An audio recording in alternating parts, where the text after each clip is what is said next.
I mean, Why does he do that? It amazes you.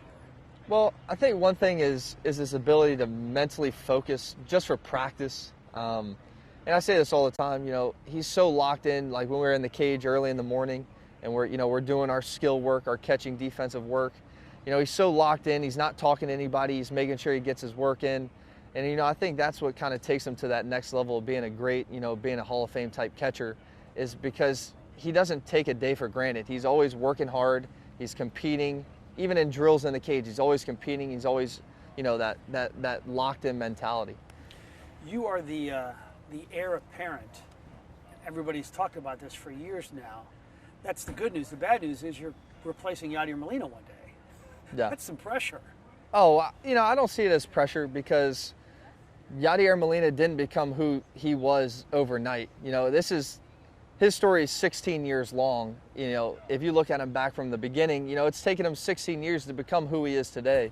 So I think whoever takes over for Yadi, I think everybody's going to have to understand that it's a process, and it's going to be something that over the years, you know, it's going to be the adjustments, and over the years it's going to take to develop that new Hall of Fame legendary type catcher. Is there any doubt in your mind with regular at-bats you can be a productive offensive player?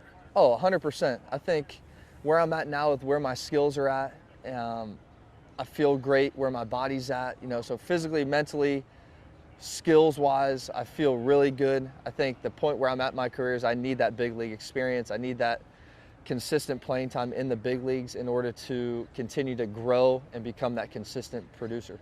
I got you on a lie detector right now. I don't know if you know this. I got you on a lie detector. What if you hear the news that Yadier Molina signs a 2-year contract extension in the next couple of weeks? You know, like I said, I don't really worry about anything outside of my control, because that's obviously I can't control if he signs, doesn't sign, whatever the front office wants to do.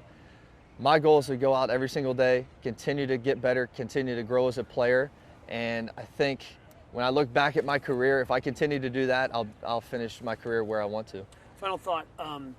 We do a series called The Turning Point, where it's a moment in your life where this kind of was the turning point in your career. What would be the turning point for you in your life or career? I think the obvious one is when I switched over to become a catcher. I think that kind of changed my baseball career. I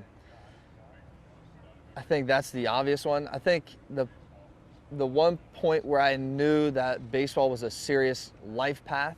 Yeah, I've always wanted to play in the big leagues. That's something I've always wanted to do since the time I could walk. But I think after my freshman year in high school, I had a really good freshman year, Hanover High School in, you know, Richmond, Virginia.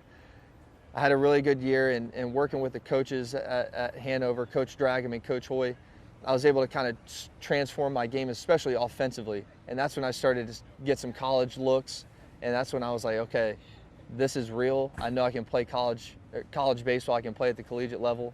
And I think that's one moment for me that I was able to say, okay, this is real.